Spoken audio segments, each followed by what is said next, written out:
Welcome to my nightmare, bitch. Are you Freddy now? Fetty, to be Oh, precise. Nightmare Fetty. With my loafers on and my shitty makeup job. This is it right here. That's Do you believe I'm burned, Yeah. folks? No, man. Look, Freddy Krueger's an icon. We talked about him recently with the old Phantom of the Opera. Love him. Love him. 1/69 Robert Yeah, Englund. that's I'm pretty just good, saying. man. But the same day we saw that, we saw this little movie we're going to talk about. And if you haven't seen it, then you should probably go check it out. Spoiler, I think we both loved it. I'm just assuming here, but I think. Is it a safe bet? I think so. But we'll find out. Let's talk about Overlord, a.k.a. originally once called Operation Overlord, a.k.a. at one point called Operation Overlord. No, Operation Cloverfield or some shit like that. That's corny. The point is, we're talking about Overlord, which was what it was ultimately called when it was released, and kind of made a zero impact. Yeah. It was critically liked. What the? Well, liked? Am Am I Renee Young? That's not even a word.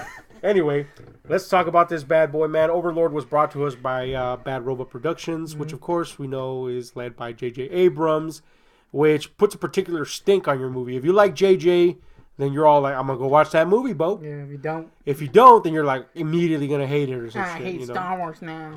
I like J.J., man. I think he produces great stuff. Yeah. I think he attaches himself to stuff with great potential. Yep. Sometimes he has flops, like that Cloverfield paradox, but he just basically attached himself to that. He didn't really have much to do Plus with it. his name stands for Janky Janitor No. Abrams. Shit. I am tempted to start this video over again just because that sucked. But we're anyway, not.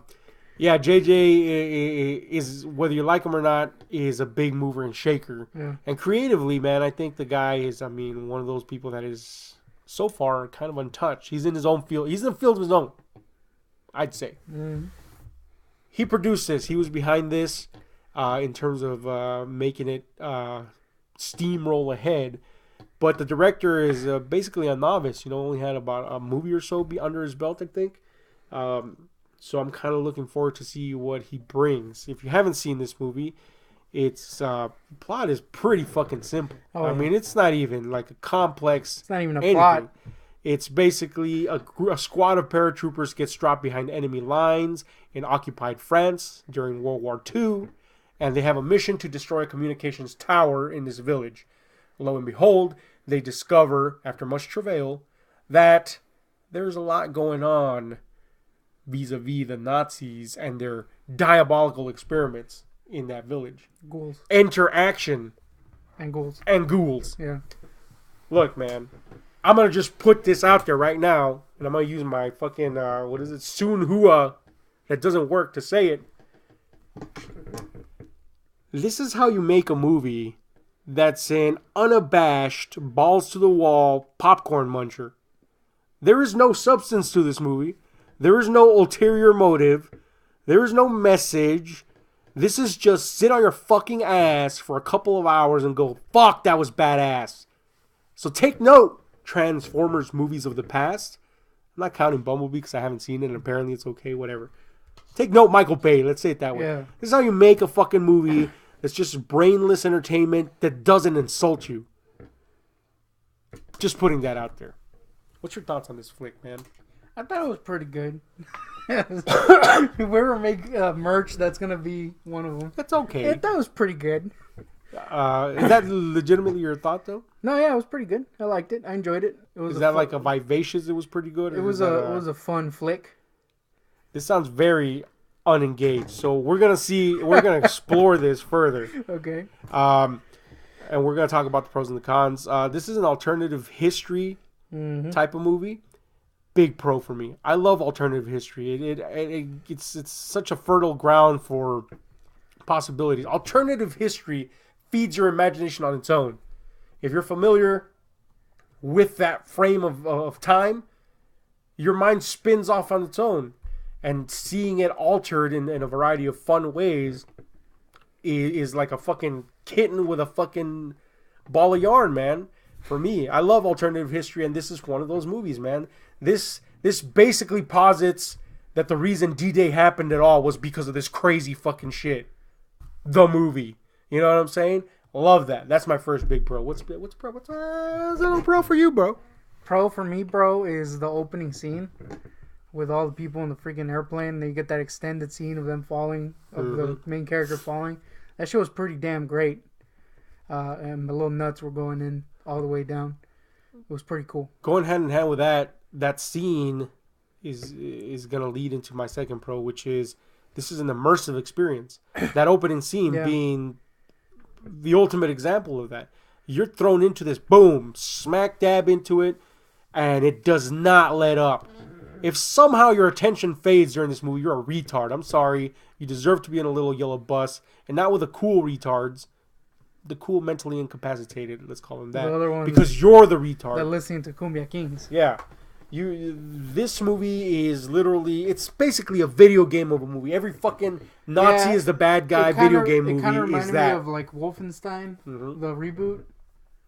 It kind of had that feeling. Yeah, I mean, this is what it is. And then it's gung-ho. Like I said, balls to the wall. It doesn't stop. It just keeps going. Big pro.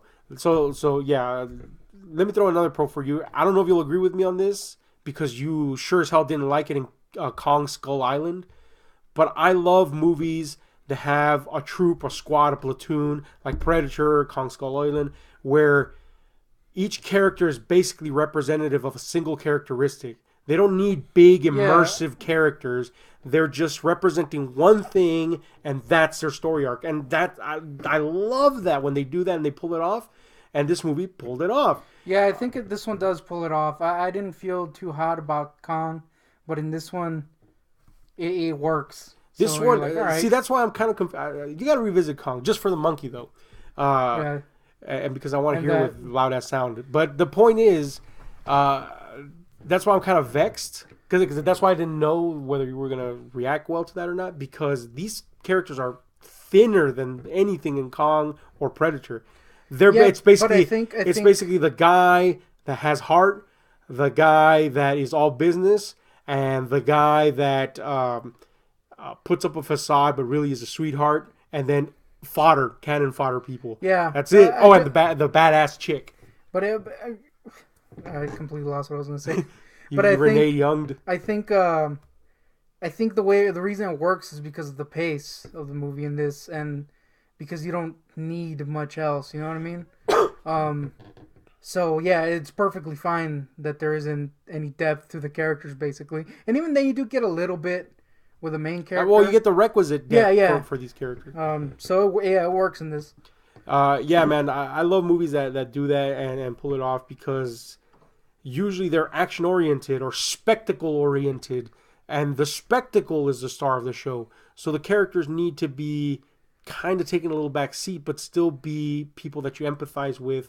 Or in the case of the bad guy here, he's just a bad guy because he's a fucking Nazi. If there ever was a villain that was inherently and ideologically unlikable in history, it's the Nazis. And if you put them in a movie, you don't need an explanation other than it's a Nazi to hate them. Yeah. So they fit right in tow with the fucking other kind of thin character types. So, and yes, the spectacle of this is the main character, as it should have been. So I love that, man. It's awesome. P.S. Just throw that in there. Another pro. Nazi bad guys. We need more Nazi bad guys. Why? Because, again, they're the most punchable people in history. Let's do it. Another pro for you. Nazi bad guys. Another pro. At times, unfortunately, this is a light con also, but at times, it reminded me of The Keep. Mm-hmm. But unfortunately, it doesn't fully realize that. But it reminded me of a cool movie. So that's a pro for me. Just the setup, I guess, was cool. I liked the setup. Where was the light con portion that it didn't? Yeah, I guess it just didn't fully realize its potential with. I'm gonna put this supernatural. I'm gonna put this out there because I read some reviews, or not some reviews, not professional reviews, but audience reactions to this, and a lot of people were like, "I didn't meet this standard or that standard," and I think a lot of people were going into this expecting what this type of media has put out there, what they've experienced before, be it video games, because this premise is very familiar. Let's just be honest here. I didn't go in with any of that, so I enjoyed it without any reservations at all. I see the similarities in concept? Yeah, but this is a familiar concept, so I'm not saying you're wrong. I'm just saying. I think the biggest thing, the reason why I found it to be kind of disappointing, not even disappointing, just the thing that's like, no, is that I was so interested in what they were setting up to not have it fully go forward. I was like, oh, but it wasn't needed. So. Okay, well, we'll talk about that right now. What exactly you were talking about? Yeah. What they were setting up in the con section. On that note, this is a movie that another pro for me is a movie that puts suspense and thrills into the action at just the right moments. A big mistake for this movie would have been to just keep it going on the action angle. It would have gotten mind-numbing at one point. But it hits you with all this cool assorted action, and then it drums up suspense all of a sudden. So it kind of, fluctuates in terms of how it's giving you thrills. And there's some genuinely suspenseful moments. Most notable for me was the moment where the Nazi commander is in the same house that our heroes are in. Very reminiscent of Inglourious Basterds, the scene at the beginning, only in this movie. The tension being that they are but a floor away from the bad guy, and then things can pop off at any second. I thought they came at just the right moment, man. And there's other instances where this happens again. So that was a big pro for me, that this didn't just go relentless action forward, though there's plenty of action. It had moments to breathe, to let you kind of be on the edge of your seat for different reasons. So that was a big pro for me. Hit me with another one if you got one. Sack people. Serums, super serums, those are always cool. That's it? Yeah. Woo! Stinker over here, folks. Yep. Let me clarify like this, or maybe add to it. I don't know. The effects in this are fucking badass, and it's kind of a movie that bridges a chasm that very few movies want to bridge, and that is the chasm between physical effects and CGI assisted effects, or CGI heavy effects. This movie kind of does that. It blends both of them to varying degrees of results, but overall the feeling is kept, and then there's a very physical feeling to things, even when there is, when it's heavy on the CGI. It helps that the CGI doesn't look like shit. Yeah, and the effects themselves are awesome conceptually to boot. Yeah. So very neat. There's a lot more than the trailer showed you, so there's that. Thankfully, they didn't ruin everything with the trailers. Conceptually, again, we've talked about how this is a familiar concept. Tying into the whole alternative history thing, we know that historically speaking, the Germans were at this particular point in time basically bordering on unmanned. They needed soldiers, and one of the elements in the movie that keeps you going forward, aside from the action, the breakneck pace, is the kind of mystery of why they're doing the things they're doing, and to see what they're doing. Because for a large portion of the movie, and kind of you don't realize it until you think about it afterwards, large portion of the movie, you don't really see what they're doing until there's a final revelation of the not final, but there's like a midway revelation of our character going into the Nazi base, then that you begin to unravel the visual aspect of what they're doing, which only adds an air of mystery to that. And and I think you're going to say this in your cons, because you alluded to it earlier, when they unveiled what it is, it's not some big elaborate shock moment. It's something brutally simple and tied into an actual historical fact. The Reich needed bodies because they were killing, they were running out of people, and the solution is there. I won't spoil it entirely, but the solution is there.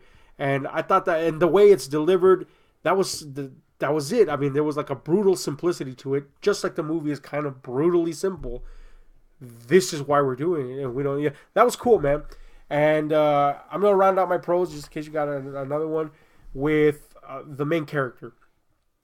casting a black man was a great choice. Initially, I was like kind of at odds with it. Now, before you go, oh, he hates it. No, it's that historically we know that interracial groups were not that common in World War II. Yeah, it was basically just like you'd have your black troops. Your black troops and your white guys, you know. But the fact that this troop had to be put together to do this mission helped, one.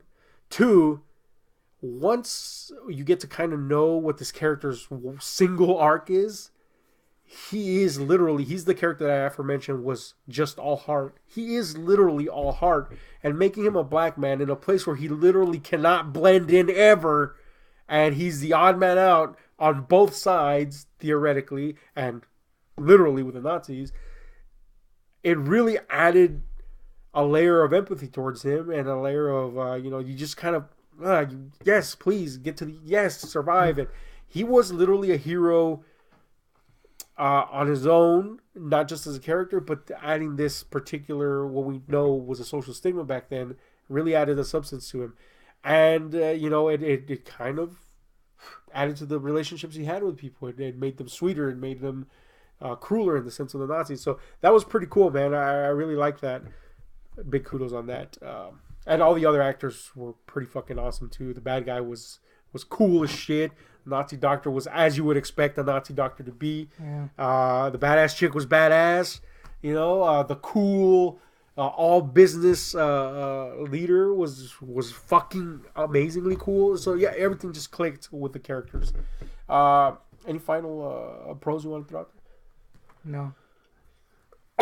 So we'll be getting to the cons, I guess, and start with you. You said them all. No, I don't really have cons, honestly. It was just... Okay, well, you said one earlier that you were going to say, or you alluded to one earlier. Well, they kind of hint at, like, them digging something up, and that's kind of never really fully realized, which isn't really a con. It's just like kind of like, oh, I kind of wish that was, fully explained, but whatever. It's not really a con. It was just like personally, I would have liked that because I like stuff like that, like in The Keep and shit like that. So it would have been neat, but it's not really a con. It's not something that ruins the movie or makes you go, well. It was just like, oh.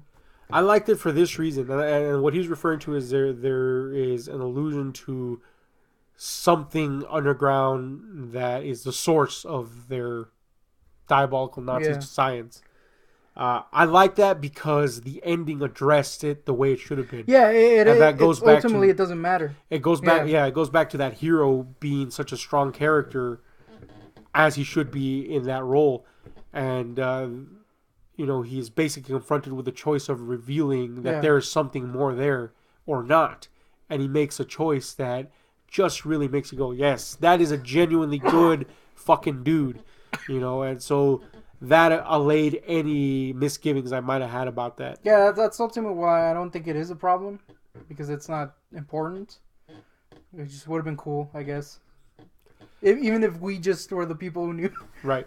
I have no cons for this, honestly. Look, this is not Academy Award winning material, but it shouldn't. Black Panther. It shouldn't be. No, fuck Black Panther. This is a fucking movie. That's what I'm saying. And to be fair, Black Panther got nominated, so. This is a popcorn munching fun time, man. A to Z, just cool, man. I love it. It was blast. Love it. I have no cons for it. None. You? It was pretty good. I like Nazis getting killed, so that's always a plus. Reminded me of cool shit, so that's always great. Give it an 8. Give it an 8? I give it a 10. Man, you hated this fucking movie. I expected you to like it. That 8 is like freaking great. You were like, fuck this movie, man. Piece of shit. I guess. I give it a 10, man. It's a blast. A to Z, awesome. Check it out. If you hate it, you'll probably give it an 8. Why do I hate it? But anyway, let us know what you think about this movie. If you've seen it, or if you're gonna see it, let us know immediately what you think. Hit like, share, subscribe, and those notification buttons. Cause we're out.